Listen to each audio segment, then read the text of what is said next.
Hey Home Inspire, my name's Jenny. Welcome to my period home in South Manchester. Come on in, let me show you around. So we purchased this house in 2008, so this is not an overnight renovation. Lots of blood, sweat, tears and hard work has gone into this.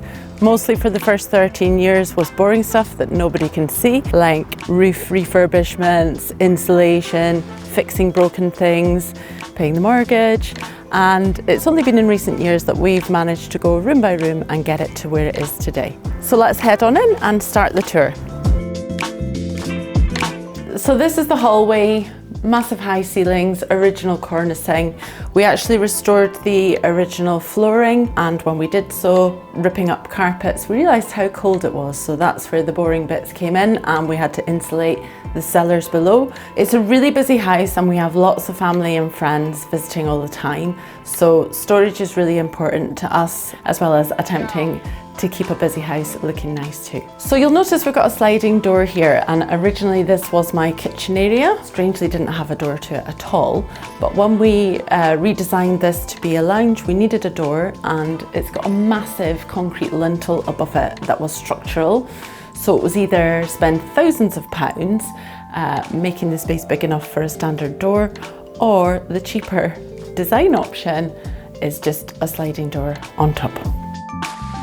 Okay, so this room was originally our kitchen, and you might have noticed from the outside that this window had been raised up. That's because that's where my kitchen sink used to be. You'll also maybe notice that we've got spotlights in here, and again, that's from the original kitchen.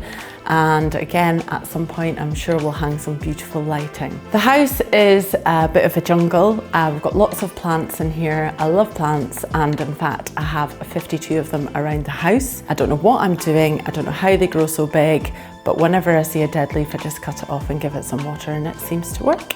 We've got some artwork around the house from some of our travels. I've got some art in here from New York, and as this is mostly a gaming room, it's got kind of gentleman club vibes, I think. So I'm also really happy to have my grandmother's trolley, which I restored and repurposed as a little bar area. I'm not sure, sorry Granny, if you would agree with its purpose now, but it looks pretty good, so we're keeping it like that. So we're here in the living room, and to be honest, not much has been done in here apart from decorating, redecorating, and my love of changing up the cushions. Massive telly, not my idea. Football, international competitions require it, apparently, I'm told. And again, lots of big plants. I did realise when we moved into this house from a smaller property, the scale of this house was so much bigger than what I had previously. So my smaller plants and smaller pictures looked lost. So that's when I started to go large on the plants. But most of the work has been done in our kitchen diner, so I'll take you through there. So originally, when we first bought the house, this whole space, it's hard to imagine, but was just taken up with a dining table. And increasingly, this whole side of the house was not used. It's too much space really to not use. So it really was important for us to switch that around and not necessarily extend, but maximize the space that we already had. So when we did the kitchen, we weren't sure if we could fit a kitchen in the same space that a dining table used to be in. And in fact, we did one half of the kitchen first with the cabinetry because we weren't sure if we could fit another run of cabinets on the other side. We just couldn't imagine it was possible. We designed it with Howdens, and they were very patient with us and regular visitors to the house with extra cabinets and bits and bobs that we needed. So we were really lucky. We partnered with an excellent builder, Demetrio from the Didsbury Building Company, had a fine eye on the detail, and it was a pleasure to have him as part of our family for about a year. He particularly painstakingly laid this floor, which is not wood, it's tile, and it was really important for me to have a continuous tile right through onto the terrace outside to give that feeling of space. The back of the house originally was very dark and comprised of lots of little rooms, so we knocked them all in to be part of the kitchen diner. And the dining space, whilst it's small just now because my daughter's in Hawaii and there's only 3 of us here just now, it does double in size because this is really a family hub at Christmas and lots of other periods of the year. So we do host a lot of people here and everything has to have a multi-purpose. So anybody knows that's done any redevelopment, the garden takes quite a beating. So with large open windows onto it, the garden was definitely next on our to-do list. Let me take you outside and show you around. The quandary is when we did the big windows and the extension on the inside, the height of the house is so significantly higher than the garden. I searched through lots of Pinterest, found something very similar to what we've managed to recreate, and I couldn't be happier with it because it catches the last of the sun at the end of the day. Down the side of the house behind me, we created a little bit of a sunbathing area and we acquired a hot tub in lockdown, fortunately, thanks to our friends, and that whole area became our lockdown project. So the pergola is our most recent addition this year, and my husband and I spent many hours sweating on this, and we managed it ourselves from beginning to end. So my husband's always stated that he's very good with wood, but having not experienced any of this in the 21 years that we've been married, I didn't trust really that he could do anything. So I set him a task that was hidden from view as his first job. That was his interview prior to building this fantastic structure behind me. And we're very happy with the extra living space it's given us in the garden, because when the kids were younger, we used the garden differently, and now they're older, they want to sit and have drinks with us now too. So you'll see we've added a couple of blinds to the pergola. That's to screen it, make it feel a bit more cozy, and to obstruct some of the views from some of the neighbours. And we've also got a chimenea in there because we like to sit outside as late as we possibly can into the evening, and we do live in the UK, so a bit of warmth is beneficial. So now we've done the garden, let's head on in and I'll show you the cellar. So like a lot of period homes, we are benefiting from cellars. And down here we've got a pool table, we've got an extra fridge, we've got some drinks, a little bar. Next door we've got a little room fully tanked with the material and the staple gun again. We like to keep our teenagers down here, and for the purposes of that there is a really dark, danky, skanky toilet at the end of the corridor too. Fine for teenagers, not sure I'll be visiting it anytime soon. Now that's the cellar done, let's move on up to the first floor. So the first room we come to upstairs is the main bathroom. I do love this bathroom. I love the tiles. They're from Mandarin Stone, and actually I stole the idea for this combination from one of their inspirational pictures. There's very old walls here, and the herringbone moves seamlessly around the corner.